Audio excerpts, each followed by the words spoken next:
ఈరోజు నిజంగా రాష్ట్రంలో రేవంత్ రెడ్డి గారు ముఖ్యమంత్రిగా ఉన్న ఈ కాలంలో అసలు ఈ మున్సిపల్ ఎలక్షన్ల పరిస్థితి అయితే ఎంత విచిత్రంగా ఒక జోక్గా మారిందనేది ఈ రోజు తెలంగాణ ప్రజలందరూ కూడా ముక్కు మీద వేలేసుకుంటున్నారు. మీరు చూస్తే ఈ ఎలక్షన్ల ప్రహసనం స్టేట్ ఎలక్షన్ కమిషన్ రాష్ట్ర ఎన్నికల సంఘం రాజ్యాంగబద్ధంగా ఏర్పడ్డ సంస్థ మున్సిపల్ ఎన్నికల నగారా మోగిస్తుంది కేవలం 3 రోజుల ముందర.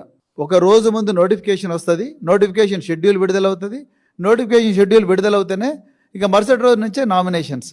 అంటే వారం రోజుల లోపల కనీసం అంటే 15-20 రోజులు సమయం ఇచ్చి ఒక ప్రెస్ కాన్ఫరెన్స్ పెట్టి ప్రెస్ కాన్ఫరెన్స్లో షెడ్యూల్ ప్రకటించి ఆ షెడ్యూల్లో డేట్ ఆఫ్ నోటిఫికేషన్ ఈరోజు, డేట్ ఆఫ్ నామినేషన్స్ ఈరోజు, అదేవిధంగా నామినేషన్స్ క్లోజర్ ఈరోజు, తర్వాత డేట్ ఆఫ్ విత్డ్రాయల్ ఈరోజు, స్క్రూటినీ ఇవన్నీ కూడా చెప్పి డేట్ ఆఫ్ పోలింగ్ అని కనీసం ఒక 15 రోజుల షెడ్యూల్ ఇవ్వాల్సిన ఎలక్షన్ కమిషన్ ఈరోజు కేవలం వారం రోజుల్లోనే మమ అంటూ ఈ తతంగాన్ని ముగించే ప్రయత్నం మొదటి నుంచి చేసిండ్రు. ఆనాడు పంచాయతీ ఎలక్షన్లు కూడా అదే విధంగా చేసిండ్రు, ఈనాడు మున్సిపల్ ఎలక్షన్లు కూడా అదే విధంగా చేసిండ్రు అనేది చాలా స్పష్టంగా కనిపిస్తూ ఉన్నది. మరి దానికి తోడు మరి స్టేట్ ఎలక్షన్ కమిషన్ అంటే రాజ్యాంగబద్ధమైన బాడీ సెంట్రల్ ఎలక్షన్ కమిషన్ అయినా స్టేట్ ఎలక్షన్ కమిషన్ అయినా ఎలక్షన్లు పెడుతున్నాయంటే మోడల్ కోడ్ ఆఫ్ కండక్ట్ అనేది ఒకటి ఉంటుంది. ఈ మోడల్ కోడ్ ఆఫ్ కండక్ట్ను ఎవరు ఉల్లంఘించినా వాళ్లకు నోటీస్ ఇవ్వాలి. ఆ నోటీసు ఎక్కడ కూడా ఇచ్చిన దాఖలాలు కనిపించడం లేదు ఎలక్షన్ కమిషన్.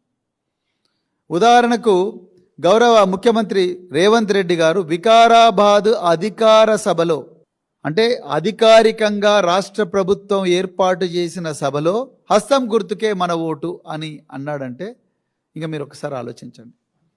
బీఆర్ఎస్ పార్టీ ఆధారాలతో సహా మా party general secretary Shri Ravula Chandrashekar Reddy garu ఇంకా చాలామంది సీనియర్ నాయకులు స్టేట్ ఎలక్షన్ కమిషన్ దగ్గరికి పోయి వీడియో ఆధారాలతో సహా చూపించినా కూడా రేవంత్ రెడ్డి గారికి నోటీసు పోలేదు. మరి రాష్ట్ర ఎన్నికల కమిషన్ ఏం చేస్తుంది?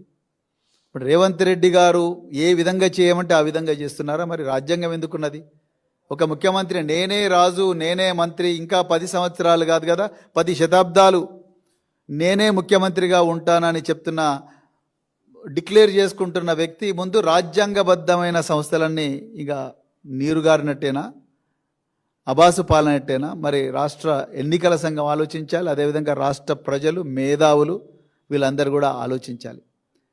వారం రోజుల లోపల ఎలక్షన్ల తంతంతా కూడా ముగిచేసారు. క్యాండిడేట్స్కి ఎవరికి కూడా